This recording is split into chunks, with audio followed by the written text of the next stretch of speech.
There is the bell, and that means soccer is in session. Hi, guys. My name is Madison Crews. I am your host for the podcast.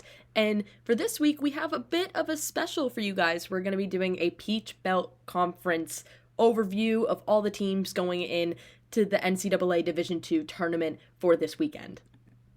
And just to give you guys an overview of what you guys will be seeing for this week's episode, I had the pleasure of talking to Entlich, who is the head coach for Columbus State women's soccer. They will be heading off into the Division II tournament, where they will face off against Flagler College this Friday at 3 p.m. And then moving on to the men's side of things, we will be talking to Clayton State, who is the Peach Belt Conference Championships for men's soccer. We will be talking with Joel Mcilroy, and then we'll be moving on to Giovanni Rios and John Michael Torres, and we'll be talking to them a bit about the championship leading up into the tournament and kind of what we can expect from this side. And last but not least, me and Jessica Charman are going to sit down and talk about these upcoming matches for this side and what we can expect from them coming into the tournament this weekend. So I know, that was a lot, but hey, it's going to be a lot of fun. Just keep tuning in. I'm really excited for this week's episode, and I hope you all are excited too. But first, a quick word from our sponsor at Kaiser Permanente. Soccer is in Session is presented by Kaiser Permanente. Live well and thrive. Let Kaiser Permanente take care of the rest.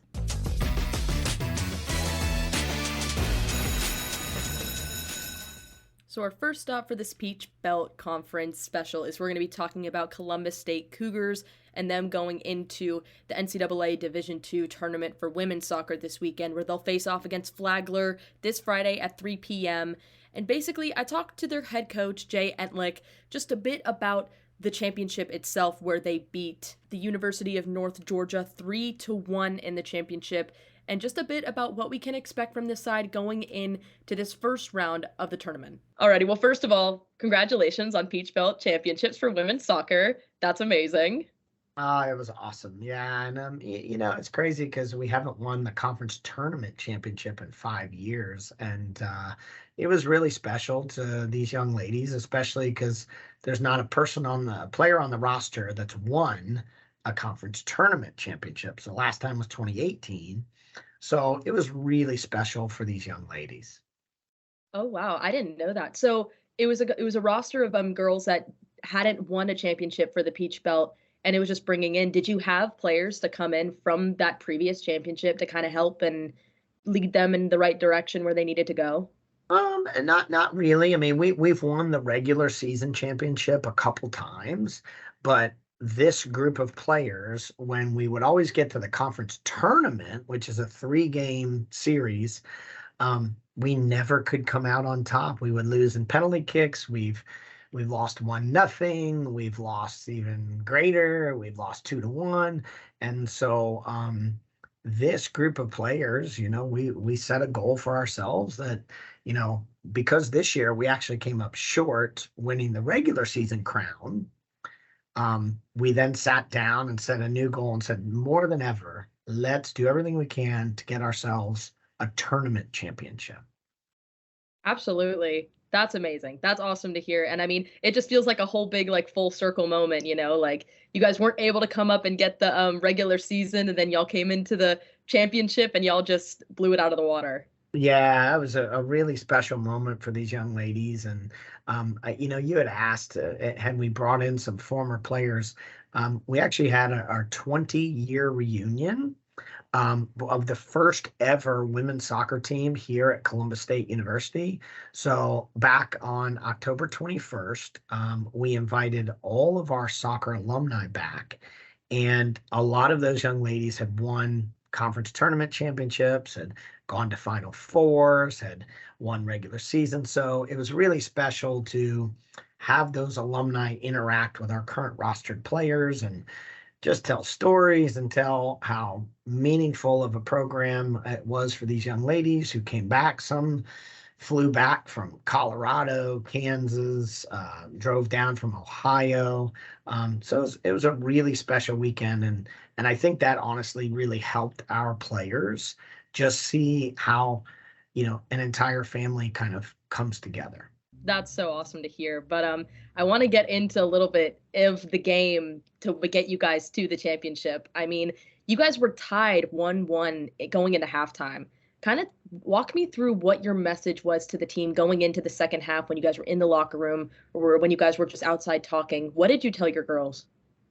Well, as crazy as it sounds, Maddie, we the first half was interesting, and I know I have to be politically correct because a lot of people listen to this. Um, the officiating put us in a really tough spot. We did end up having four players that had yellow cards, and they were sitting on a yellow, which meant when you go, when you're sitting on a yellow, you got to be a little bit extra careful because you get that second yellow, you're not only hurting your team during that immediate game, you also have to sit out the next game. And so that was a big part of our message was, we have to be extra careful, those of you that are on yellows.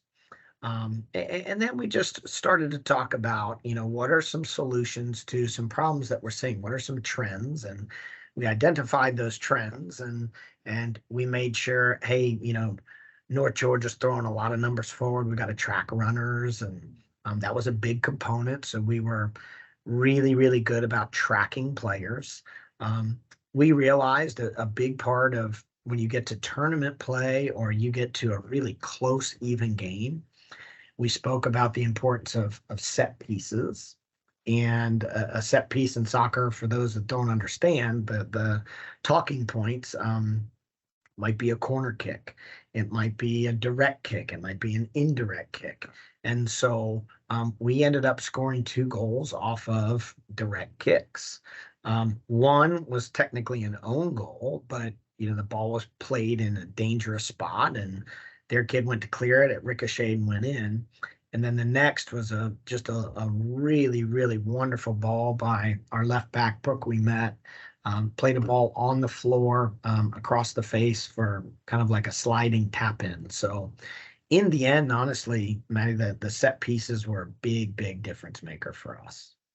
And you mentioned Brooke Umet as well as Anna Grady and Emma Badeau were all tournament team members. What has been their development throughout the season and their leadership style coming in and then coming up huge for moments like that in the game? I think all 3 of them, and then I'll also include our tournament MVP, Lizzie Hedrick. The one thing people have to know about not only our program, I'm sure there's programs across the country, but I wish I could turn my computer and show you our field right now. And Lizzie Hedrick's out there doing an individual session with our goalkeeper coach 2 days before an NCAA tournament game.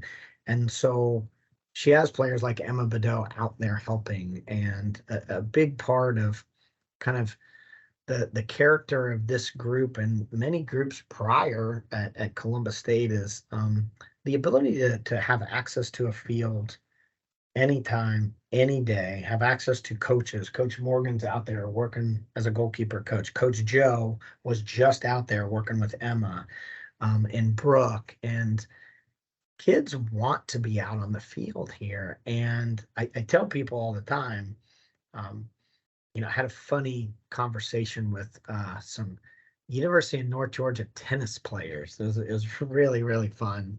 I got to the field early and they were asking, they go, Coach, do you have favorites? And I said, yeah, I sure do. And I said, any coach that tells you they don't have favorites is lying through their teeth. They said, well, you're not allowed to say that. You asked the question. I have favorites. We all have favorites. Well, who are your favorites? And I said, my favorites are kids that work extremely hard. My favorites are kids that walk by my office and say hello to me and go out of their way to talk to me. My favorites are kids that are physically fit. My favorites are kids that if things aren't going well, they're willing to go out and do extra. Those are my favorites. And so the Anna Grady's of the world and the Emma Badeau's and the Lizzie Hedricks and the Brooke, they all are willing to do extra sessions if things aren't going their way, or they just want to continue to get better. And those young ladies are just a handful of what's going on down here. So it's been really cool to see the culture continue to stay the same year in and year out with, young players going, hey, this is perfect. I want to get better. Absolutely. And I mean, I was even going to mention Lizzie Hendricks, just watching her grow from a freshman to now being a graduate student. You talked about her culture and the way she establishes herself. How has she kind of been this leader and has established that culture to everyone else on the team? Well, Maddie, it's crazy because I think oftentimes, not just in today's society, but even, about within the last 10 years, more and more young players are able to transfer too easily. And they run from a situation before really giving it a chance. And so you could talk about a Lizzie Hedrick who in year one, she didn't play at all. In year two, didn't play at all. In year three, she finally got her opportunity, but didn't get to start and came off the bench and played the second half of pretty much every game.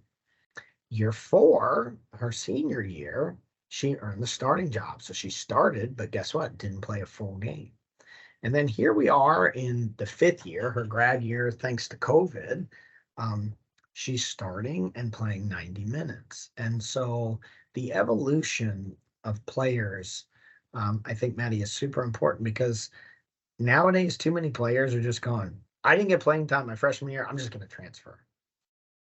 And they're not willing to put in the time and effort or to see the game and watch it and grow from it. And again, later on in life, it pays off, but they all want kind of instant playing time, even if they're not ready. And so I really appreciate a Lizzie Hedrick because she was willing to be patient. She was willing to get better. Maddie, I had literally had a conversation with her today, and I said, how many goalkeeper coaches have you gone through here at Columbus State? And she's a local kid. So we said, okay, started with Rade. Before that, we had Mary Manson. We had Alexa Gall. We had Thomas Osborne. We had Jackie DeNova. We had Sydney Hall, and now we have Morgan. So she's been through 7 goalkeeper coaches, and it was fascinating. I didn't realize it was that much, but she's been training with our goalkeeper coaches privately since she was 11 years old. So it's really, really special to see her and her development. And to be fair, we played Flagler, Maddie, in the semifinals. And if you just read the press release, they actually got it wrong. She saved Andrea Fernandez's penalty kick. It just so happened it ricocheted back to the kicker, and the kicker hit it in. Well, the press release said a minute later, after the save, Andrea Fernandez scored. It didn't happen that way. That basically makes her sound like she gave up this soft goal. It wasn't a soft goal. And so a lot of credit to Lizzie. And again, the only goal she gave up against, who was it in the final? I want to say 3-1 was a penalty kick, I believe. Yeah, it was a penalty because it was a handball called in the box. And so for Lizzie to give up 2 penalty kicks in 2 games, and that was it, no other goals, that was pretty special. Oh, especially. And I mean, you even brought up the penalty. I mean, I feel like that happens all the time. You'll get a goalkeeper who saves it and it's a great save, and then it just so happens to ricochet and then it hits the player and it ends up going in. You're like, oh gosh, Yeah. So, And yeah, I said that at halftime, Maddie, because I said, look, that wasn't, because sometimes the coach yells at the other field players for not rushing in and helping. And so the ball went immediately back to the kicker, and she was just a kick in, right? So you can't get mad at the field players. You guys should have been there. She's also 10 yards ahead of you. So physically, it's impossible. Yeah. exactly. And that's one thing too. Some people will get them be like, why wouldn't the goalkeeper save it again? It's just velocity sometimes. You'll hit it and then it'll just go right back in. Correct. That's exactly what happened. I mean, Lizzie stood right back up and wasn't able to get the second. And again, it's Andrea Fernandez, who's the 3-time player of the year in the conference. I think she's 26 years old. She played for Barcelona. She's not going to miss the second one. Yeah. Yeah. She ain't going to miss that. Exactly. And I mean, you even mentioned it. You guys will be playing Flagler again in the first round of the Division II tournament and going up against Andrea Fernandez, who is the leader in the Peach Belt I mean, how are you guys gonna kind of silence her again on Friday? Like, what has been your message to your defenders and to Lizzie just about how you're gonna stop her from getting those chances? Yeah, I think in the end, I have so much respect for Andrea. I have so much respect for what Ashley Martin's done at Flagler the last 10 years. We do everything we can not to just pinpoint one player. I think there are so many other really good players on Flagler. I think the young lady, Paige Churchill, who's just a freshman, is having an outstanding year. She's got 14 goals. And so, really, the message for us is, you know, we got to do everything we can to keep Flagler off the board, whether it's Andrea or Paige or Moa or gosh, they have a plethora of kids that can score goals. But I think in the end, we just got to keep doing what we're doing, get numbers behind the ball, and when we attack, we got to get numbers forward to create numbers up. So we're in a spot where we don't ever want to downplay or turn it into a negative that we're playing Flagler. I think oftentimes coaches and players, they get to the postseason, they go, "Oh, we're gonna play the same team again." Well, in college soccer, if you are one of the better teams, you're going to see each other quite often. If you're in the ACC, you're going to play each other twice because you're going to get to the ACC final. And then if you get bracketed in the same, I look back at UNC Chapel Hill and Florida State. They played 3 times last year, right? That's just the nature of it. And so I know we're not going to see Flagler a 4th time because this is the end all be all winner advances. So, there's 8 really good teams in the tournament, Maddie. And whether you see them in the first round, the second round, the third round, you're not escaping anybody at this point. And we can't sit here and woe is me and feel sorry for ourselves that we have to play these common opponents. It's the way Division II is set up, whether it's right or wrong, is it's regionalization. And it's very, very difficult to avoid other teams that are regionally close to you. I even noticed it too, like even with I go to Kennesaw State and I covered division, I covered our women's soccer team. They played Austin P away and they tied it 0-0. And then they went to the ASUN tournament and they played Austin P again. And it was the same thing. It went all the way through. They went to PKs and that was played in I believe in Florida because that's where the ASUN tournament was. So you play teams often. It's like, does it almost feel like a bit of, I wouldn't say like a redemption, but like at least, I mean, I feel like for Flagler, it feels like, they have a stake here. But for you guys, I mean, just coming into it with like, I guess, a fresh set of eyes, like, how are you guys going to be taking on this opportunity? And I mean, just focusing forward. Well, I think in the end, we look at all the other divisions, Division I, Division III, NAIA, and they play each other multiple times. You could look at the EPL. You could look at Major League Soccer. You could look at the NWSL. Because of how things are set up in sports, you're constantly seeing the same teams over and over, whether it's the NFL, whether it's, gosh, the NBA it's a 7-game series. You got to beat a team 4 times to advance. So, listen, in the end, we realize one of the hardest things to do is beat a team 2 times in a row. That's super hard. Look at North Georgia. They beat us a week ago, 2-1 in the conference regular season final. We turn around and beat them 3-1. And then who's to say we don't have to play him a 3rd time? I mean, it is what it is. And so I think as long as you can make sure your players are aware that they can't feel sorry for themselves, soccer is soccer and it's 90 minutes and we got to do the best we can to, as I always say, just score more goals than the opponent. That's it. Absolutely. And last couple questions. I kind of want to get some fun ones. You guys are going to be on the road pretty soon. What are some like kind of road trip fun game things you guys do on the bus heading over there? Let's see. On the bus, a lot of times, we'll watch soccer. Our girls are really, really good about watching games. So we'll put on the telly and watch games. there's a lot of dancing with our group. They have a lot of fun, a lot of juggling in the locker rooms. They juggle and they try and get a certain score and bounce it in the trash can. The banter is wonderful in our group. The nicknames that Coach Joe comes up with and Coach Mo, and it's a really, really fun group of players, and um, they love just chirping at each other and teasing and having fun. That's the key ingredient. You gotta smile. If you're not having fun, then that's one of the three most important things in sports. Then you're not going to do very well. So I think it's just enjoying each other's company for sure. And you mentioned you guys watch a lot of soccer. Is there any specific league that you guys watch that's your favorite? I probably shouldn't say it, but the EPL is probably first because that seems to be on a lot on Saturdays. Tomorrow we'll travel on a Thursday. There'll be some international games we'll be able to watch because it's the international break. Coach Joe played in the NWSL, so we'll watch the NWSL games, even though there's no more now. And then, a lot of times the ACC games are on Thursdays. The SEC games are on. So we've got the SEC network, ACC network. So that's been a lot of fun.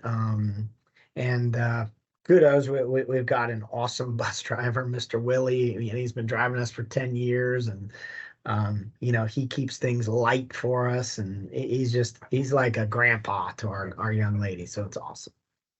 I love it. And I'll ask you, do you have a favorite team that you like to watch? Like any Premier League team, any MLS team that you root for? Well, back in the day, I played for Middlesbrough, so I try and support them, although they're not on telly that much. But no, I'm probably like the horrible fan. Everyone's going to make fun of me, but I enjoy watching Man City play, and I know people are going, oh, that's just because they're good. I just think the way that they play, whether it's out of a 3-6-1 or 4-2-3-1, whatever.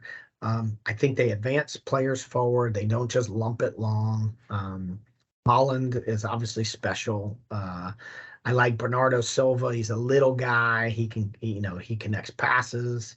Grealish, a lot of people hate him, but I think Rodri does a really nice job as a holding mid. I think I really liked Gundogan last year. He was special for him. But yeah, for me, Man City plays really attractive soccer, and so I enjoy watching it. Yeah, I'm a Newcastle fan, so I mean we've had a bit of a rough couple weeks now with injuries and stuff. It's been rough, but I do love watching Man City, especially the Man City Man United matchups. I'm like seated in my seat, I'm watching, and I'm not moving from like my couch. Yeah, I'm there, and I even have Entlich and Holland on my fantasy Premier League team, so it's okay. It's fine. and listen, I think we should all, if we're from Georgia, we should support Newcastle because Al Marone played for Atlanta United, and I was a big fan of his. And I mean, I was gutted the day that he left, but I certainly will support Newcastle, although Newcastle was pretty close to Middlesbrough, and so I'm a Middlesbrough guy. So I'm like, it was hard for me to like Newcastle, hard for me to like Sunderland, and because all three were way up north where I lived, so a little tricky. Oh yeah, no, it's tragic. He's injured right now, so I'm like, yeah, I got injured this weekend. I saw it. Yeah, my heart broke my heart, but I know. It's all right. It's all right. I'm just gonna hope for the best. I hope that we can do well this weekend. I pray. Yes, for sure. Pray. Well, last question for you, Coach, and then I'll let you go. But what is one thing that you want fans to know about Columbus State women's soccer? I think the biggest thing is we want to be competitive. I think we're a program that a year in and year out, we want to win. We want to do it through really attractive attacking soccer. We care about our kids on and off the field. We do everything we can to understand the life and balance of players. We're here to grow players. I think when I talk to recruits all the time, Maddie, I tell them, like, do me a favor, don't come here unless you want to be coached. So if you're going to come here, you have to be open to feedback. You have to be open to coaching, and hopefully, you'll get better if you are willing to listen and do some of the things that we share with you. If you are closed-minded, Maddie, then don't come here. That's the biggest key. And we truly feel that coaching matters. And I look at like some of the programs around the country that maybe have some new coaches that just joined their program. I don't want to call anyone out, but to see how successful they've been just in the short time that they've been there. That doesn't mean the coaches before weren't good, but there are several programs that took chances on maybe a Division II coach that jumped to Division I, and they're doing so well. I love seeing that, and that means coaching matters. I just want to thank Coach Jay Entlich for taking the time to talk to me about the team. And if you guys want to keep up with Columbus State women's soccer, they will be playing Flagler this Friday for the NCAA Division II tournament.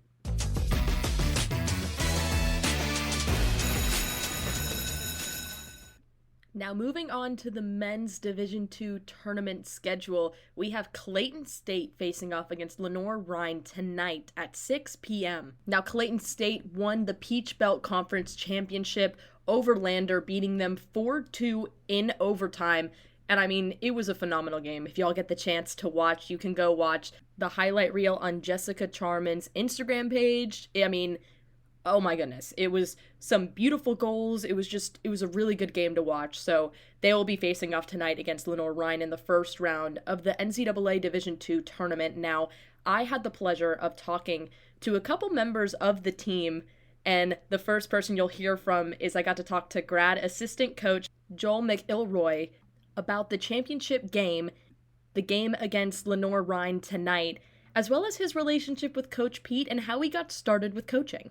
So, Joel, the one thing I wanted to talk about is that you actually went off and coached somewhere else, and then you decided to come back to your alma mater to coach at Clayton State. Kind of talk to me about that decision to come back to coach for your alma mater, and then what were some of the deciding factors to have you do that? Yeah, so I played at Clayton State in 2021. Sort of started my master's there and stuff, and finished my last year. I had an extra year of eligibility with COVID. And I got the opportunity to step into coaching at that time at Clayton State. It wasn't really an option then. So I got offered to go to Southern Nazarene University, another D2 school in Oklahoma City. Actually, one of my best friends was the goalkeeper there at the time, so he sort of had the connection to get me across. So I jumped at the opportunity and went down, and we had a good season. Won the conference tournament, and similar to our situation here, we went into the first round of a national tournament. Traveled up to Saginaw Valley, played against Lake Erie, and we lost quite heavily in the first round. But it was a fantastic experience. I really enjoyed it. At the time, I struggled sort of with moving out of Atlanta. And sort of off the field and out of practice and stuff, I wasn't really enjoying myself, and there was other factors going on at home and with my family and that. So I decided I actually moved back to Ireland for about 8 months. And during my time there, I wasn't really sure if I was going to ever come back out to the US, to be honest. But then Coach Pete called me around May time, said, "Listen, we've got a spot for you to come back if you want, and you can join our coaching staff for the fall." And I jumped at the opportunity. I love it here at Clayton State, at Atlanta. So it was a no-brainer, to be honest. Of course. And kind of talk to me a bit about your relationship with Coach Pete and just a bit about like how well y'all have known each other and then coming back and being alongside of him and kind of being a right-hand man of some sorts. Yeah. No, Coach Pete is fantastic. I couldn't say a bad word about him. It was a really strange and quick transition for me actually to come to Clayton State in 2021. I just graduated from Quincy University in Illinois, another D2 school. Had an extra year of eligibility, and I wasn't really sure where I was going to go. So I went down to Florida Elite, a USL2 team in the summer. And one of the guys there played at Clayton State, and we got on really well. And he said, "Listen, we need a player that's in your position. Let me have a chat with Coach Pete." next thing, Coach Pete called me, said, "Listen, we like your video, come play for me." So I said, "Sure, why not?" We jumped at the chance, and I got on really well with Coach Pete. We had Jordan Davis, our assistant, along with Johnny Evans as well. And I really enjoyed what they were doing. It was sort of what we have now at Clayton State this year was sort of that first year in 2021 was when they were really building that culture, building that style of play. And it was fantastic to be involved in it as a player. So now then coming back as a coach, I've done it as a player, and it's just basically continuing it on. And we're sort of reaping the rewards this season from that year. So I'm happy to be a part of it. And going along with that, you were here at Clayton State. You guys weren't able to get that championship and get to the Division II tournament. And then coming in, and you're now an assistant coach, getting to do it here, kind of like, it kind of feels like a bit of a first, like a full circle moment. So kind of talk to me a bit about that experience, winning the championship and then just seeing the other team react and everything.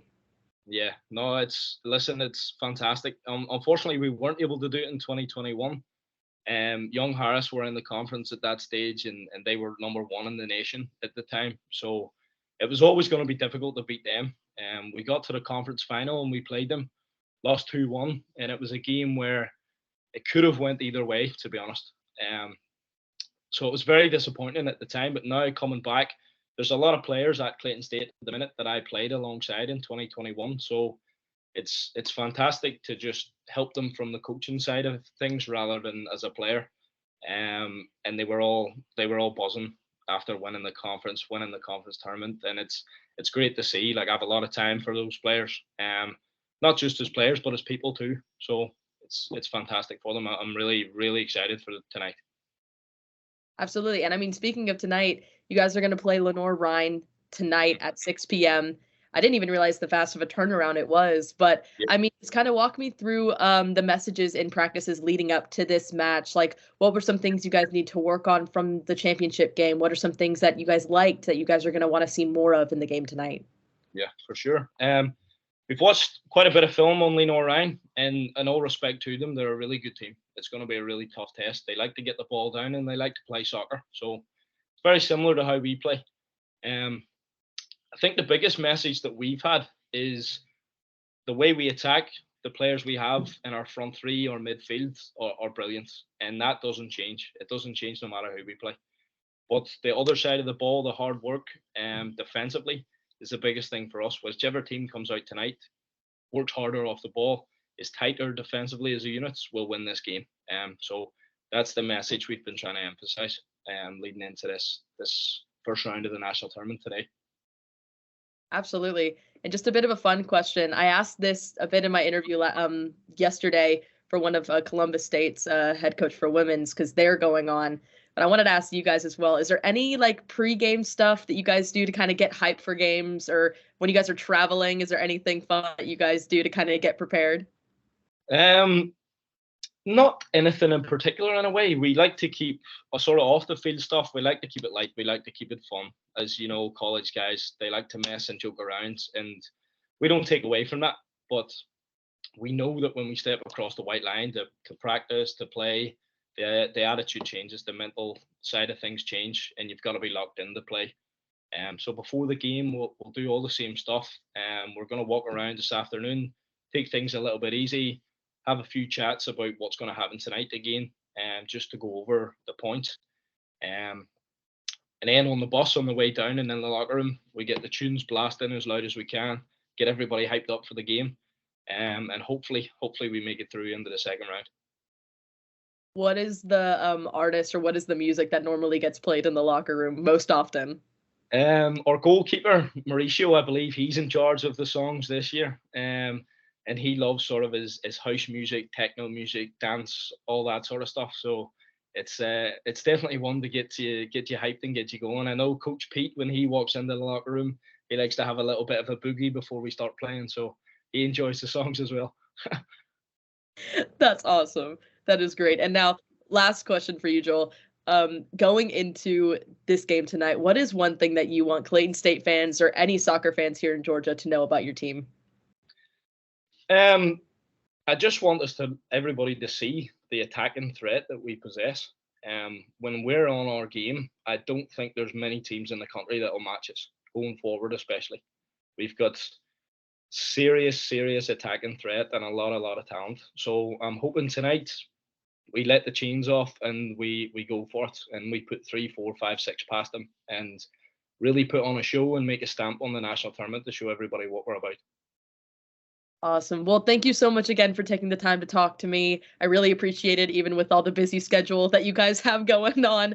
But good luck tonight. I'll be watching. I'm rooting for you guys. It's going to be a lot of fun. No problem at all. I really appreciate coming on. Thank you for this.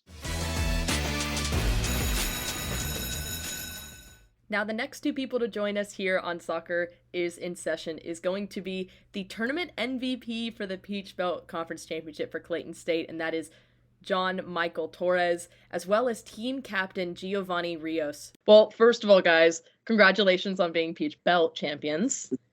But I just wanted to talk to you guys a bit about that match. So, going into halftime, it was 0-0. So what was the message going into the second half for you guys? Honestly, the coaches just try to kind of, calm us down a bit. We were trying to, I actually missed the pen. I'll be the first one to say I actually missed the pen. So we could have went up, 1-0 and we didn't. But the main goal was we had to keep, possessing, continue to, try to break them down in wider areas because they were basically clogging the middle for the most part. And, for us, one of our biggest assets is our ability to move the ball quickly and get the ball out wide. So we thought that could play into our favor. We would have never thought that starting the second half, 40 seconds in, we go down 1-0. But, I'm a firm believer that everything happens for a reason. We went down twice. I'm kind of jumping the gun here, but we went down twice and, we ended up coming back both times and eventually, winning it. So I think the message at halftime, the most important message was, we're going to continue to dominate the ball. We're going to continue to dominate possession. But can we get the ball in wide areas and, really be successful in our 1v1s and getting balls into the box and stuff? Yeah, obviously when Coach Pete pulled us aside, just trying to implement the same style of soccer we try to play, which is possession-based. Like Gio said, trying to get the ball wide and really isolate the outside backs one-on-one and then try to deliver some balls, which is something we did well in the second half. So very proud of that. Absolutely. And I mean, you mentioned it too, me and Jess kind of talked about it a bit before this, about your resilience of the team in general. You guys went down, then you guys went back up, then you guys went back down again, and then were able to tie it going into halftime. So talk to me a bit about how you guys were able to adjust in game to see this success you guys had. Yeah, I mean, I feel like a big part of our strength, and I keep talking about the same thing, but it's true. Like our biggest asset is our ability to adapt. When we are a possession-based team at the end of the day, we consider ourselves always wanting to be on the ball, dominate possession. But there is times where, we switched into, playing a little bit more direct if we have to, depending on what, we're up against. And, Lander were very well organized for the most part. So, like I said, it was just, it was key that once they scored the first one, and especially scoring it so early in the half, we knew that, we had that belief that as long as we continue to stick to the game plan, continue to get balls out wide, John Michael went on to score one of the craziest goals I've ever seen in a final. So, a little bit of individual brilliance as well that we always carry with us and we always have faith that we're going to have. We knew we were going to get back in the game. It was just a matter of time. And I will say that goal was beautiful, to say the least. I watched some of the highlights on Jess's Instagram the other day, and I mean, it was a beautiful goal. It was so good. It was so good. Thank you. Awesome. But I mean, this is my question. My question is for John, going on. So what was going through your head when you found out that you were the tournament MVP? To be honest, when I figured out, I was kind of a little bit surprised. Obviously, I think my goal helped lead us into overtime and gave us like he always says, the belief and faith that we could still be into the game, which we always want to believe in. But kind of just thinking, I tried to do my part in the game, obviously scoring that goal, and then defensively, with me and Hector at the 6. Just trying to keep the ball moving, like he always says, possession style. So we want to keep the ball moving, dominating as much of the game as possible, and obviously trying to be that defensive threat off the ball and trying to, really help the midfield and attackers when we're off the ball as well. So just kind of all those parts were included. So. Of course. And Gio, now you are the team captain. How do you feel you have grown as a leader throughout this season? Honestly, so I've been captain for about 4 years now. And it's been something that, I take with a lot of pride. The guys, I need them. at the end of the day. Like nothing, I would have won nothing. All the individual awards, you know, the Peach Belt, winning the Peach Belt regular season, winning the Peach Belt tournament would be nothing if I didn't have my boys behind me. And I think the biggest thing I always try to stress is like, at the end of the day, we're not robots. You know, we all have our own things that make us brilliant. And I always tell everyone, like, whatever you're special at, show that. You know, that's the key. You know, we're a possession-based team because we have so many players that like to keep the ball. We have so many players that can make a difference with the ball at their feet. So I've always stressed, you know, as long as we work hard, we have something called the non-negotiable, which is we lose the ball, we get behind it. You know, it's something that has carried us through this season, and I believe will continue to carry us today, and hopefully we make it to Saturday and so on and so forth. Absolutely. And I mean, going into tonight to face off against Lenoir-Rhyne, I mean, what is the message from Coach Beat and from you guys as well as being seniors and leaders on this team to your team going into this match? So obviously for the seniors ourselves, we understand the pressure that's involved in the game, but at the end of the day, we know what we're capable of. We know the style of soccer we want to play. We know what we want to bring at Lenoir-Rhyne. So we obviously, you know, at the end of the day, there's a lot of pressure involved, but at the end of the day, you have to enjoy the pressure because, you know, we work so hard from it, from preseason to captain's practice, even, you know, twice a day, even before the season started. So we've always had a game plan, and we move with that same game plan with any team we play. You know, we don't really try to change our style of play for a team we play. Obviously, you have to adjust little tweaks and stuff defensively or going forward. But at the end of the day, you know, we know the style we want to bring into it and the threat we have going forward. So as long as we put the pieces together, we know everything should be fine. So. Absolutely. And a little bit of a fun question, because I talked to Joel a bit before I talked to y'all, and he told me that in the locker room, sometimes y'all play some techno dance music. So kind of talk to me about what you guys are going to be jamming to tonight before the game. Yeah, for sure. You know, we have a DJ Mauricio, our goalkeeper, who like prides himself in his playlist. So, you know, whatever he has for us today, you know, whether it's techno, some reggaeton, you know, some Spanish music, you know, we like to bring in all the cultures, you know, because we're a very diverse team at the end of the day. And it's important for us. Like the music is just trying to get us into those, you know, vibes and you know, that unity as a team, you know, just trying to maybe for a second forget about what's to come. Because like I tell everyone, like nerves are natural. But at the end of the day, we should not be nervous because a team has to come play us, not the other way around. You know, I stress that every single time that they have to come beat us, not the other way around. We don't have to go beat them, you know, and as long as we continue to do what we've done all year, there's no doubt in my mind why we cannot go into a long run into this national tournament, hopefully eventually win the whole thing. Absolutely. And then, I mean, also, too, I heard that Coach Pete apparently gets in onto the action and dances with y'all a little bit. Yeah, for sure. Sometimes, you know, he sees that we, you know, we might be a little tense, so he'll throw in a little dance move or two, you know, hoping he don't throw his back out. But so far, so good. What is the craziest dance move that you guys seen him do? What would you say, the robot? The robot. The yeah, robot. The robot. He pulled out the robot on us. Straight old school. I love to see it. But, guys, I want to ask you guys one more question. So what do you guys want fans to know about Clayton State men's soccer? I'll let JM go first. For me and my eyes, what I want the fans to know about Clayton State is that, you know, I'm sure not too many people around the conference, around the nation know about Clayton State. But in my eyes, I want them to understand the way we play. That's the most important part of my way of seeing is the philosophy we bring in day in and day out, you know, the work we put in, and just obviously trying to play the right way of soccer. You know, there's a lot of teams that, you know, play a different style, and our style is, since we're all, you know, a lot of locals from Atlanta, you know, we grew up playing a possession-based style.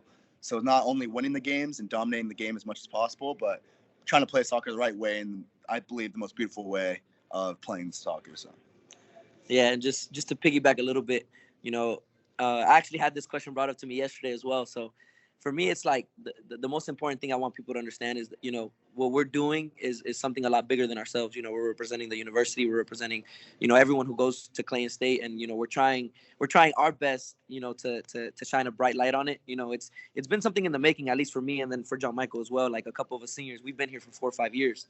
You know, we haven't won trophies in 16 years. We haven't won the double in 16 years, better said. You know, and for us, it's a source of pride that we've done that. But we also want to take it to the next step. You know, like the furthest team, I believe, for the men's program has been the Elite 8, which was in 2010. And everyone always talks about them, how good they were. And, you know, we want to create our own little chapter of history of maybe making it even further and hopefully, you know, like I said, winning the whole thing. Absolutely. Well, I just want to say thank you guys so much again for hopping on. I really appreciate y'all talking with me, and I'm rooting for you guys. I'm excited to watch the game tonight. I'll be watching that as well as U.S. men's national team later on that night. So watching y'all both, I'm going to be tag teaming it. No, thank you so much for Thank you. having us. Yeah, thank you for having us.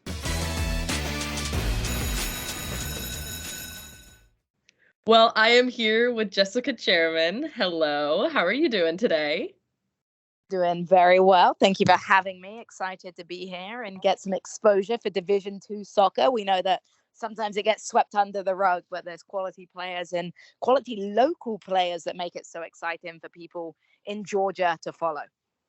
Absolutely. And I think even just talking to some of the other coaches, just like from John Aiken for Oglethorpe and even just some of the other coaches for Division III, Division II, the quality of players that is available here in Georgia at these levels. It's been phenomenal to watch in the past couple of weeks. Yeah, I think what's so interesting about my story, right, is I came over 10 years ago and started playing for Clayton State. And very much so then, it was extremely international based. The recruiting process, the way they look for players, they wanted to get high level international players. Now we're seeing a switch in coaches realizing that they have incredible talent right on their doorstep and that they can build together elite squads by finding the right combination of international and local.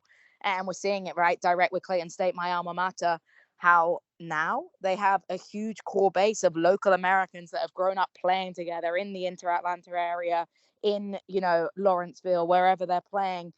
And we're seeing success on the pitch. And that's a great testament to the way that the youth soccer levels have increased so considerably in the Atlanta region.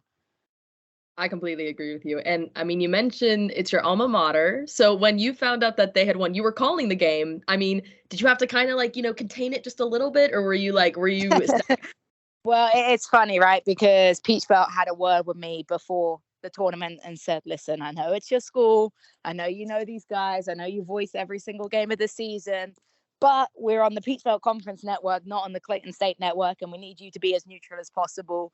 I think I did a decent job. I showed the emotions. I mean, regardless if you're a Clayton State fan or not, when you know a team hasn't won the tournament for 16 years, it's going to be a big moment. It was really special to be a part of, particularly as I said, I've been in and around Clayton State for 10 years now. I've watched the highs, I've watched the lows. I've followed Coach Pete Peterson and his, aim to really restore Clayton State to the success that it saw, 20 years ago. And for him to be able to achieve it was a really special thing to voice.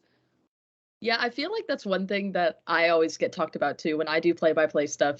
I go to KSU, so I'm obviously have a little bit of that bias, but then, you do these other games and you're supposed to be neutral. And so it's a little difficult, but it's a good skill to have. It's a good skill to have. And I'll tell you this, one thing I've learned, even as a voice of a team, right? I'm the voice of Charlotte FC. If you only wear blue tinted glasses or whatever tinted glasses of the team you play, your credibility goes down. If you're willing to tell things as it is, and I've been critical of Clayton State this season, the boys will tell you there's been moments where I said, what are they doing? That was a poor touch. When you have criticisms for the team, it means when you share that joy, when you praise them, when you call their golazo for exactly what it is, it means that much more to them because it's authentic and it's genuine versus constantly saying how amazing they are. Absolutely. And I think you have to give that critical analysis. You have to be able to do both because, you can have people who will talk so well about a team for so long and they're, giving them all this praise, but then, there is some negative things to it. You have to acknowledge both because, you can make mistakes. Mistakes happen and you're going to have to, it's how a team can overcome the mistakes and, do something like this, like win a championship after 16 years you said? I mean, do something like this, it's these moments that count. You talk about there's no sunshine without the rain. And if you don't talk about the rain, then it's never going to be the same important, impactful moments. And we saw it with the celebrations at Laker Field when they were crowned tournament champions. There's a lot of emotions, a lot of positivity, and that feeling of overcoming the adversity that this side had faced this year. Absolutely. And I mean, I kind of just want to talk a bit about when you were watching the game, what did you see from the Clayton State side? And then what do you think we can see from them going ahead and playing off against Lenoir-Rhyne tonight at 6 p.m.? I think we saw that this side has the ability to overcome adversity. Lander went ahead 2 times in that match. They scored the first goal of the game within seconds of the second half. And then after Clayton State were able to chip it back, they again got that leading goal. when you are able to go down with your backs against the wall 2 times, to face the adversity, to handle the physicality and the direct play of Lander, and still be able to come up on top. 110 minutes of soccer, that's a long time to be playing. They showed their fitness, they showed their resilience, and they showed the individual talent. I mean, when you get a chance to look back at the goals that Clayton State have scored this season, it feels like every single match there's a highlight reel goal. They have such incredible individual talent, but on top of the individual talent, they have that understanding and that chemistry, that cohesiveness on the pitch. And that's been really great to watch build over the last 4 years. I'll say as well about this Clayton State side, I do think there's quite a mentality right now that it's this year is the year they have to do it, because when you look at the key players that are seniors that are going to be playing their last collegiate match whenever this season ends, the Giovanni Rioses, the John Michael Torres, the Hector Fuentes. I mean, it's senior after senior after senior. Co-defensive player of the year, Christian Ransom. They had so much experience within this squad that they have to make it count this year. And I think there's very much that understanding within the camp that they need to utilize all of that seniority, all of that experience at this level to their advantage. Lenore's going to be a good side. You don't make it in to the national tournament without great momentum, without good season, without individual talent. I think for Clayton State, they've really got to keep their head in this match, and they've displayed that they have mental resilience with all the obstacles they've overcome in individual matches this year. Which, I mean, you said it well, overcoming adversities, which they went down, and in the beginning of the second half, they went down. It was 1-0. The Landers had it up, and then they were able to come back, get that penalty, and then tie it up again. And then it was another back and forth. They had the penalty, they were able to tie it up, and then Lander came right back, got another goal, and then they came back and finally in overtime were able to finally capitalize and then make it done. So, I mean, I guess what I'm trying to go at here is that something that they need to be wary about going into Lenoir-Rhyne and not giving up the pedal and making sure that they're in it for the whole game, for the whole 90 minutes that they're in this game? Yeah, listen, I don't want to call Gio out right now because Gio is the all-time points leader in a Clayton State jersey for a reason, right? But don't forget, Gio missed a penalty in that first half. And I thought it was incredible, his mental resilience and the team's mental resilience to be able to put that behind them and still perform. But you've got to be clinical in a national championship matchup in that first round of the national tournament. You have to be able to take advantage of big opportunities and make sure you put the game to bed. I think they'll be disappointed that they weren't able in that first half to kind of take that front step forward, to take that performance quickly to the opposition, to put the game to bed early on. But that being said, I think that they have shown the mental resilience that you can never count this Clayton State side out, right? Even if they do go down an early goal, they should have the individual belief in themselves and the talent on the pitch that no game is ever lost until the 90 minutes is over. They can fight to the death of a match and make things happen. Absolutely. I'm excited to see what this matchup is. I didn't realize it was tonight at 6 p.m., but I'm excited that it is tonight because I get to watch that and then I get to watch U.S. men's national team. So I get a whole night of soccer, which is going to be so fun. I guess what I'm going to ask you now is, do you have any match predictions? What do you think the final score is going to be for tonight? Let's give them a 2-0 win. Why not? Let's go with Clayton State getting a 2-0 win. A clean sheet from Mauricio Uribe. I know Uribe got the second team honors and was a little bit frustrated that he wasn't able to be a Peach Belt Conference first team player. So let's have Uribe get a really good game and goal. And then I think you've got Gio and John Michael Torres coming to interview. So maybe a goal apiece for those two.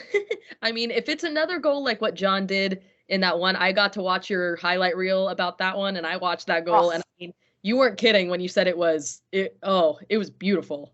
Yeah, John Michael Torres has a weapon on him, and I would hope to see him get another goal tonight. It would be really special if he does. Awesome. I mean, I'm going to go with you too. I think it might be a multi-goal game as much as I want to say they'll get the clean sheet. I don't know. I think I'm going to go for a 2-1. I think it'll be a bit of a battle, but I'm going to go for 2-1, and it's going to go Clayton State, going to go forward. Hey, you're a Lakers fan now. I love to hear it. Thank you so much for featuring Clayton State. I know it means a lot to them.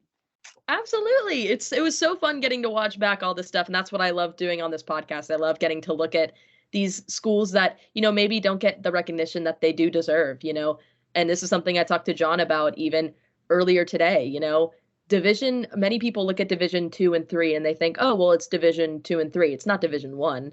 that's not the case. The caliber of talent is the same across everything. And sometimes I think the caliber of talent might be even better in the lower divisions. The biggest mistake you're going to do is focus on Division One when it comes to soccer, because at the end of the day, we know with NCAA, a lot of those categories come from the American football team.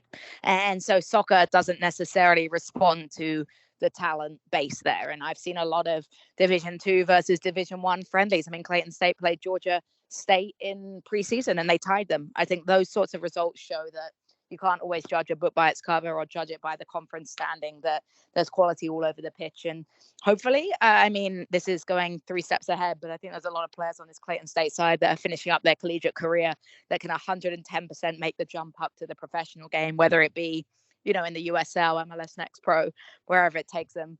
I don't think we're hearing the last of some of the names on this Clayton State roster when it comes to playing soccer in America. I completely agree with you, Jess. Well, I appreciate you taking the time to come on and talk to me. It was fun having you. I hope that I can have you on again. Hopefully, I'll have you on when Clayton State moves on into the next round of the Division II tournament, and we can talk a bit more about the games. Let's do it. Let's do it, girl. Thank you for having me. Of course. All right. Thank you so much, Jess. All right, everyone. I just want to say thank you so much for listening to today's episode. This episode meant a lot to me. I got to really, do a whole bunch of different things that I normally don't get to do. So this was a lot of fun. I just want to say a quick thanks to Jay, to Joel, to Gio, to John, and to Jess for coming on and talking with me. I know that it's really cool getting to kind of spread the word about Division II, Division III soccer to everyone on these platforms. So please give it a listen, share it with your friends. I had a lot of fun doing this. And before we close it out, a quick word from our sponsor, Kaiser Permanente. Soccer is in Session is presented by Kaiser Permanente. Live well and thrive. Let Kaiser Permanente take care of the rest. Thank you so much for checking us out, and come back next week for a new episode. Be sure to subscribe to Soccer Down Here wherever you get your podcast, and you can catch it there. You can also listen for free on the Soccer Down Here app, and you can download that in your app store. Or you can check it out on soccerdownhere.net. Thank you so much for hanging out with me. I'll see you guys next time. Class is dismissed.